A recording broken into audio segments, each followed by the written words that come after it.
Magandang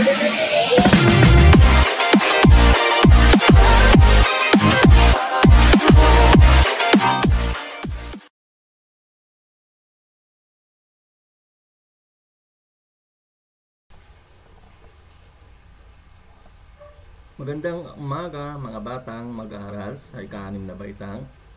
Narito muli tayo para sa inyo namang pag-aaral sa Araling Panlipunan. Tara, samahan ninyo kong tuklasin ang kasaysayan ng ating bansa. Ready na ba kayo?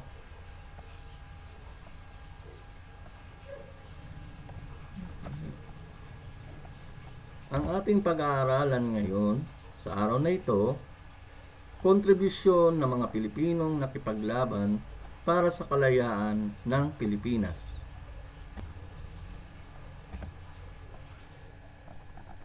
Layunin ng aralin. Pagkatapos ng aralin na ito, ang mga mag-aaral ay inaasahan na nakikilala ang ilang mga Pilipino na nakipaglaban para sa kalayaan ng bansa. Pangalawa, nalalaman ang naging ambag o kontribusyon ng mga Pilipino na nakipaglaban para sa kalayaan. At pangatlo, nabibigyang halaga ang mga kontribusyon ng mga Pilipinong nakipaglaban para sa kalayaan ng bansa. Magkaroon tayo ng balik-aral tungkol sa nakalipas ninyong aralin. Ang nakalipas ninyong aralin ay tungkol sa digmaang Pilipino-Amerikano. Ngayon, subukan ko kung natuto kayo sa aralin na yon. Maglaro tayo ng tinatawag na fact or bluff. Fact, kung totoo ang sinasabi ng pahayag na ipapalabas ko. At bluff naman kung hindi totoo ang pahayag na sinasabi. Handa na ba kayo? Meron kayong 5 segundo upang isipin ang tamang sagot. Una, ang kasunduan sa Paris ang naging dahilan ng pagsisimula ng digmaan sa pagitan ng mga Pilipino at Amerikano.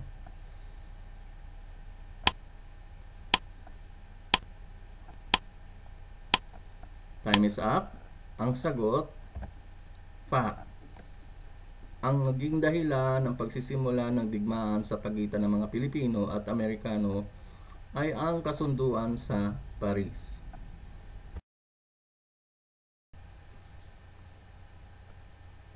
Pangalawa, naganap ang digmaang Pilipino at Amerikano noong Pebrero 15, taong 1901.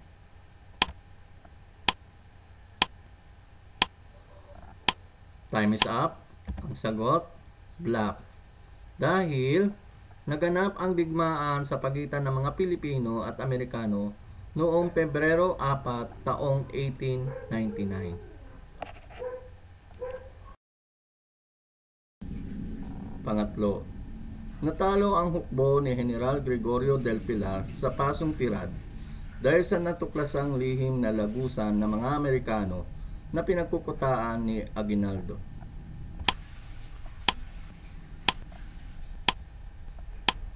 Time is up. Tamang sagot ay fact. Totoo. Dahil natuklasan ang lihim na lagusan ng mga Amerikano sa pinagkukutaan ni General Gregorio del Pilar sa tulong ni Juanario Galot, isang Kristiyanong Igorot. Pang-apat, namatay si General Gregorio del Pilar sa labanan sa Pasong Tirad noong Disyembre 2, taong 1899. Time is up. Ang tamang sagot, fact. Panglima, sa pangyayaring naganap sa Balanggiga, Samar, sinalakay ng mga Pilipino ang kuta ng mga Amerikano gamit ang kanilang baril.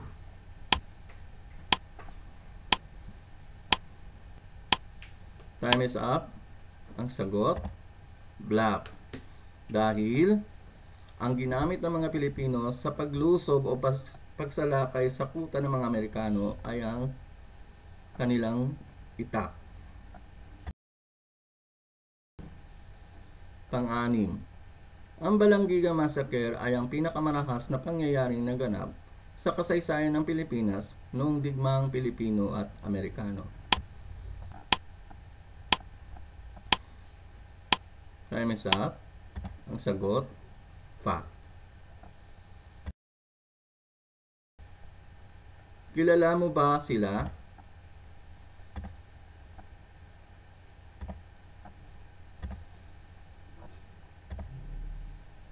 Sila ang mga bayaning Pilipino na nakipaglaban para sa kalayaan ng ating bansa.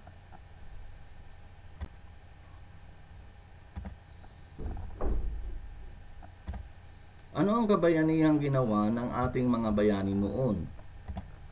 Ano ang kanilang nagawa para sa ating bayan?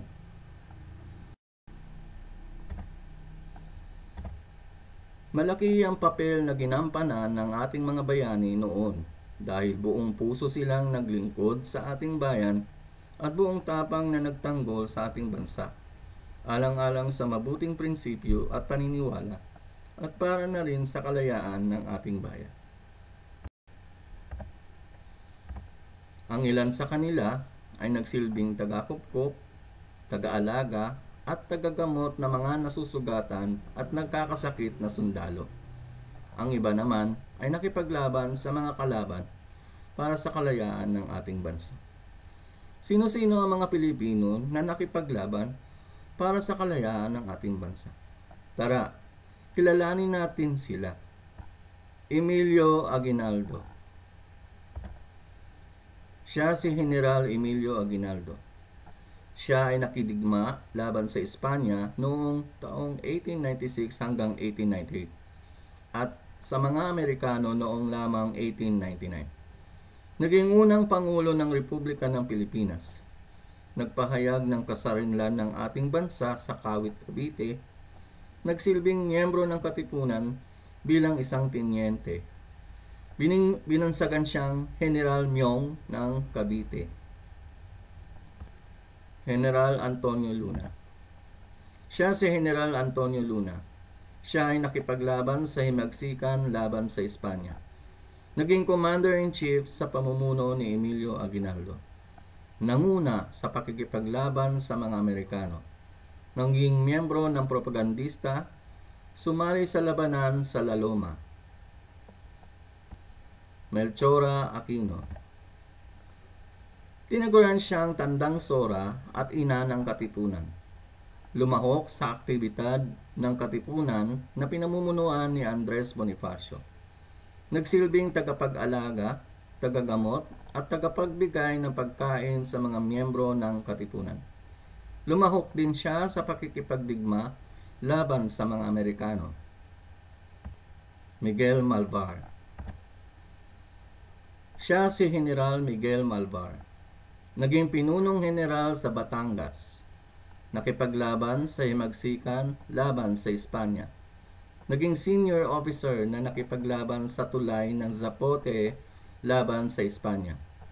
Naging komandante general na nakipaglaban sa mga Amerikano. Lumahok din sa digmaan ng mga Pilipino at Amerikano. Vicente Lucban. Siya si General Vicente Lucban. Pinamumunuan ang Samar at Leyte noong panahon ng unang Republika ng Pilipinas. Naging pinuno ng hukbong nakidigma laban sa mga Amerikano sa Timog Luzon. Namuno sa pakikidigma laban sa mga Amerikano sa Balangiga, Samar, kung saan natalo ang mga Amerikano. Gregorio del Pilar. Siya si General Gregorio del Pilar. Naging pinakabatang general sa gulang na 24. Lumaban sa himagsikan laban sa mga Amerikano. Tumungo sa Pasong Tirad kasama ang 60 na nakawal upang ipagtanggol at hadlangan ang mga tumutugis kay Aguinaldo na mga Amerikano. Binansagan siyang bayani ng Tirad Pass. Nanguna sa pag-atake sa kwartel ng mga Espanyol sa Paumbong. Naging mensahero ng mga propagandista. Naging mahusay na general na tumulong sa pagtakas kay Aguinaldo. Tinagurian siyang King Leonidas ng Pilipinas. Apolinario Mabini. Siya si Apolinario Mabini. Kinilala bilang utak ng himagsikan dahil sa pagiging tagapayo ni Emilio Aguinaldo. Binansagan din siyang dakilang lumpo. Tumangging manumpa at kilalanin ang kapangyarihan ng Amerikano kung kaya't ipinatapon siya sa bansang Guam. Aktibong miyembro ng La Liga Filipina at isinulat ang pagbangon at pagbagsak ng himagsikang Pilipino. Macario Sakay. Siya si Macario Sakay.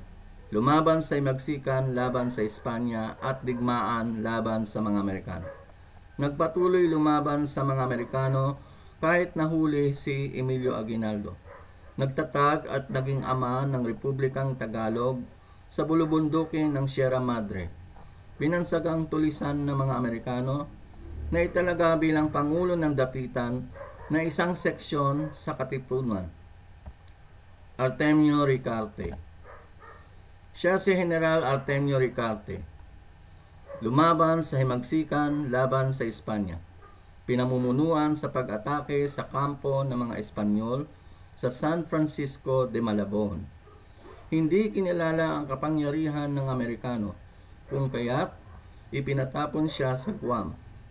Bumuo ng hukbong revolusyon laban sa Amerikano na lihim na bumalik sa Pilipinas. Ipinatapon sa Hong Kong dahil sa pagtangging manumpa sa bandila ng Amerikano. Kinilala sa tawag na Vivora. Francisco Macabulos. Siya si General Francisco Macabulos. Lumaban sa himagsikan laban sa Espanya sa Tarlac. Nagtatag ng sangay ng katipunan sa Tarlac. Nagtatag ng sariling pamahalaan sa gitnang Luzon matapos ang kasunduan sa Biak na Bato. Namuno sa pakikidigma sa Pampanga at Nueva Ecija. Francisco Soliman ang kanyang inilagda noong pumirma sa Konstitusyong Biak na Bato. Mariano Llanera. Siya si General Mariano Llanera. Lumaban sa himagsikang laban sa Espanya sa Bulacan, Tarlac, Pampanga at Nueva Ecija. Namuno sa pakikidigma laban sa mga Amerikano sa Maynila. Sumapi sa Katipunan at nakatipon ng 3,000 tauhan sa pagsalakay sa garrison sa San Isidro noong Setyembre 2, taong 1896. Pagkatapos ninyo silang makilala, ngayon magkaroon tayo ng isang pagsasanay. Kilalanin sila. Meron kayong 5 segundo upang kilalanin ang mga bayaning Pilipino na nakipaglaban para sa ating kalayaan.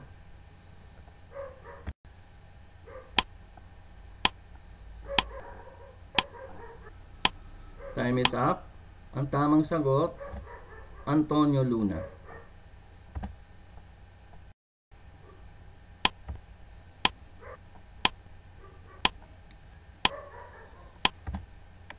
Apolinario Mabini.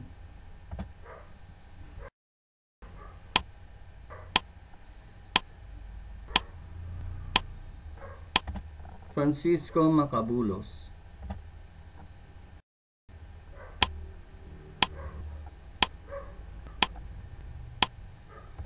Macario Sakay.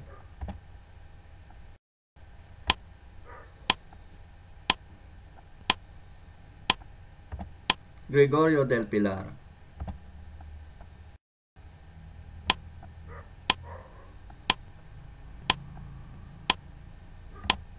Melchora Aquino.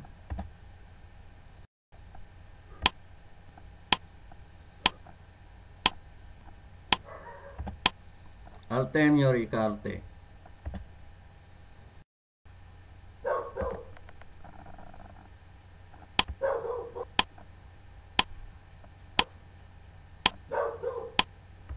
Miguel Malvar.